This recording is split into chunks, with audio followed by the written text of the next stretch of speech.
الحمد للہ وحدہ والصلاة والسلام علی من لا نبی بعدہ اما بعد۔ محترم بزرگوں، دوستوں اور عزیزو، 18 دسمبر کو بنگلہ دیش میں جو کچھ ہوا اس کے بارے میں جو تبصرے اور جو باتیں ہمارے سامنے آئی، ہمارے کئی ساتھیوں کا تقاضا تھا کہ ایک چھوٹی سی آڈیو اس کے بارے میں بن جاتی اور کچھ خلاصے بھی سامنے آ جاتے، وجہ بھی سامنے آ جاتی، اور ان تمام واقعات کا ذمہ دار کون ہے وہ چیزیں بھی آپ کے سامنے آ جاتی۔ پہلے تو دل نہیں چاہ رہا تھا، لیکن ساتھیوں کے تقاضے کی وجہ سے یہ چھوٹی سی آڈیو ہم بنانے جا رہے ہیں۔ دعا فرمائیں اللہ پاک ہم سب کو حق پر چلنے کی، حق بولنے کی، حق کو سمجھنے کی اور حق کی اتباع کرنے کی اللہ ہم سب کو توفیق عطا فرمائیں۔ سب سے پہلی بات تو میں آپ کو یہ بتاؤں کہ ہمارا دعوت کا کام تقریباً 100 سال سے چل رہا ہے، اور ان 100 سالہ تاریخ کے اندر آپ نے کبھی نہیں سنا ہوگا کہ اس طرح کا انتشار کبھی تبلیغی اجتماع میں ہوا ہو،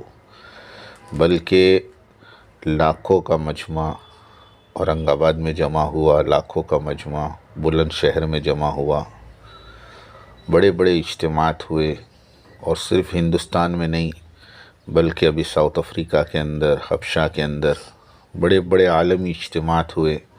ملیشیا کے اندر اتنا بڑا عالمی اجتماع کیا، موروکو کے اندر پوری دنیا کا مشورہ ہوا، لیکن ان تمام اجتماعات میں، ان تمام جوڑوں میں کہیں سے بھی کوئی خبر تشدد کی یا انتشار کی آپ کو سننے نہیں ملی۔ یہ ہمارے دعوت کے کام کا خاصہ ہے، بلکہ آپ دیکھو گے اجتماع کے اندر ہر آدمی دوسرے کا اکرام کرتا ہے، ہر آدمی دوسرے کو آگے بڑھاتا ہے۔ تو پھر آخر یہ جو 18 دسمبر کو بنگلہ دیش میں ہوا یہ کیا تھا؟ سب سے پہلی بات تو میں آپ کو یہ بتا دوں کہ یہ اجتماع کے اندر جو کچھ ہوا ہے یہ تبلیغ والوں کا آپسی جھگڑا نہیں ہے، یہ شورا اور امارت کا جھگڑا نہیں ہے، بلکہ ایک تنظیم ہے جس کا نام حفاظت اسلام رکھا ہے، گویا اسلام کی حفاظت والی تنظیم، مگر وہ تنظیم نے پوری دنیا میں اسلام کو بدنام کیا ہے،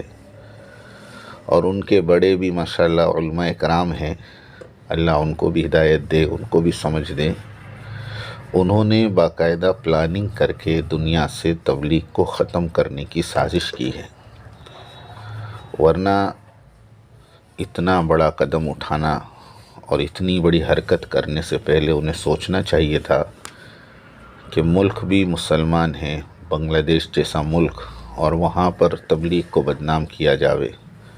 یہ بالکل مناسب بات نہیں تھی۔ اور جو بھی اختلاف ہیں وہ ہمارا آپس کا اختلاف ہے،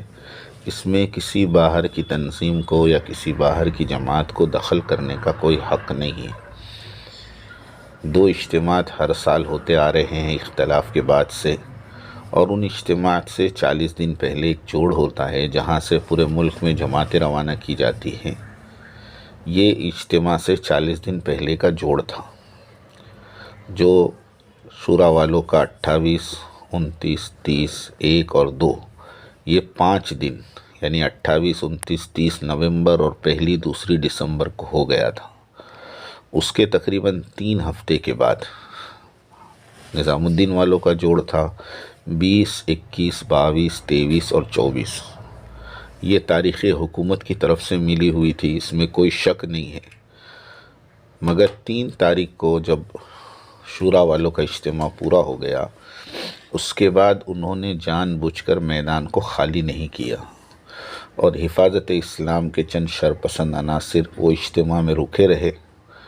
اور 18 تاریخ کو یعنی 17 تاریخ کو جب ہمارے نظام الدین کے ساتھی وہاں صاف صفائی کے لیے پہنچے، چونکہ اجتماع شروع ہونا تھا 20 تاریخ کو،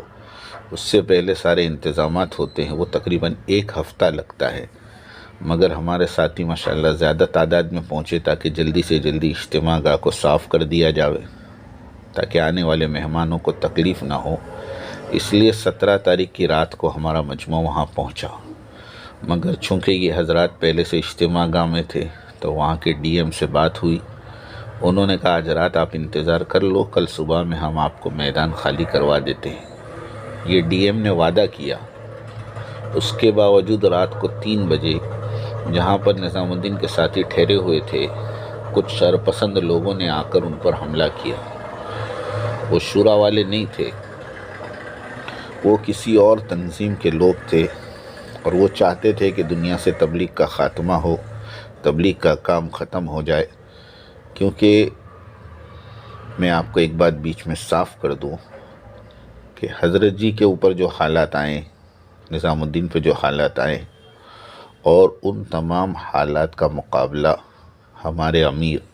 حضرت جی مولانا سعد صاحب دامت و برکاتہم نے جس انداز سے کیا ہے،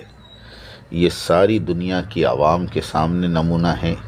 اور ساری دنیا کے علماء اس سے حیران ہیں کہ اتنے حالات کے باوجود اتنے بڑے بڑے اجتماعات کا کامیابی کے ساتھ ہو جانا۔ ساؤتھ افریقہ جو ایک زمانے میں گڑھ تھا، اس ساؤتھ افریقہ کے اندر ایک کامیاب اجتماع، حبشہ کے اندر پورے افریقہ کو جمع کر لینا، تقریباً 2 ملین کے قریب لوگ جمع ہو جاوے، اور وہاں کے جو صدر ہے، جہاں وزیر اعظم ہیں، انہوں نے خود اعتراف کیا کہ اگر ہم چاہیں تو بھی ہم ملک میں اتنے لوگوں کو نہیں جمع کر سکتے جتنے لوگ آپ نے باہر سے آ کر جمع کر لیے۔ یہ حضرت کی ایک کامیابی کی کھلی دلیل ہے۔ اس کے بعد اتنا زبردست اجتماع بھوپال کا، تقریباً 10 لاکھ کا مجمع جمع کر لینا، یہ سارے اجتماعات کی کامیابی نے انہیں تکلیف پہنچائی ہے۔ میں یوں کہوں تو غلط نہیں ہوگا کہ ان عالمی تبلیغی اجتماعات کی کامیابی نے ان کے حسد میں اضافہ کر لیا کہ ہم نے تو ساری کوشش کر لی، دیوبند کو استعمال کر لیا، فتاویٰ کو استعمال کر لیا، لوگوں کو بدظن کرنے کے لیے کوئی حد نہیں چھوڑی،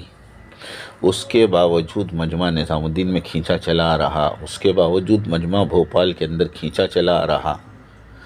ساری گمراہیوں کے فتوے کے باوجود خود گجرات اور کرناٹک کے ہزاروں عوام بھوپال کے اجتماع میں پہنچی اور حضرت کا بیان سنا۔ یہ تمام باتیں جو ہے نا، یہ حسد میں اضافہ کرنے والی باتیں ہیں،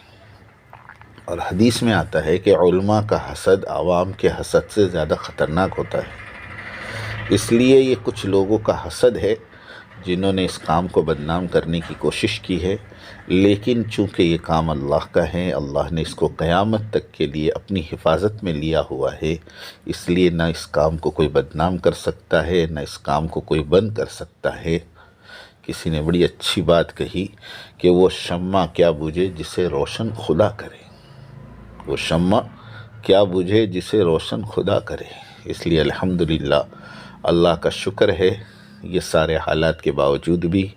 جماعتوں کی نقل و حرکت برابر جاری ہے، اور الحمدللہ عنقریب جنوری کے آخر میں بمبئی کا بہت بڑا اجتماع نیو بمبئی واشی کے اندر، جہاں پر تقریباً 350 ایکڑ زمین میں تو صرف پنڈال ہے،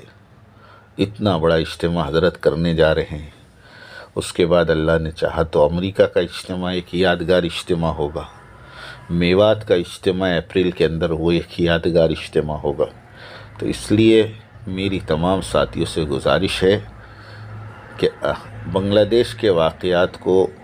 زیادہ اہمیت نہ دے۔ یہ امارت اور شورا کی لڑائی نہیں ہے، یہ نظام الدین والوں کی اور شورا والوں کی لڑائی نہیں ہے، بلکہ یہ تو ایک تنظیم ہے جو تبلیغ کی کامیابیوں کو دیکھ کر اور تبلیغ کے کام کی کامیابیوں کو دیکھ کر حسد کا شکار ہو گئی ہے۔ اس وجہ سے اس تنظیم نے شورا والوں کی آڑ میں ایک حملہ کیا ہے، لیکن میں آپ سے گزارش کرتا ہوں، ہمارا کام تو ہر ایک کو معاف کرنے کا ہے۔ لاک ڈاؤن کے اندر جو ہماری جماعتیں جیلوں میں تھی، یہ کارگزاریاں ہمارے سامنے آئی کہ وہ جماعت جیلوں میں جب آپس میں ایک دوسرے سے ملاقات کرتی تھی تو اس وقت بھی یہ کہتی تھی کہ حضرت کی ترغیب ہے کہ ان سب کو معاف کر دے، کسی کے لیے ہم بدعا نہ کرے، کسی کے بارے میں ہم برا نہ سوچے۔ اللہ رب العزت قیامت تک آنے والے آخری انسان کی ہدایت کا فیصلہ کرے، اور اللہ پاک ہر ایک کو جہنم کی آگ سے بچائے اور جنت میں داخل کرے۔ اس لیے تمام ساتھی یکسوئی سے کام میں لگے رہیں۔ ماشاءاللہ بڑے بڑے اجتماعات ہمارے سامنے ہو رہے ہیں۔ نظام الدین کے اندر ابھی ملک کے پرانوں کا مشورہ ہزاروں لوگ جمع ہوئے اور الحمدللہ پوری دنیا کے رخ بنے، تو کام تو اپنی پوری رفتار سے چل رہا ہے۔ اب جن شرارتی لوگ، شرپسند عناصر ہوتے ہر زمانے میں، اس لیے ان کو اگنور کرے، ان کے لیے دعا کرے، اللہ پاک ان تمام کو ہدایت عطا فرمائے اور کام سے محبت عطا فرمائے۔ وآخر دعوانا ان الحمدللہ رب العالمین۔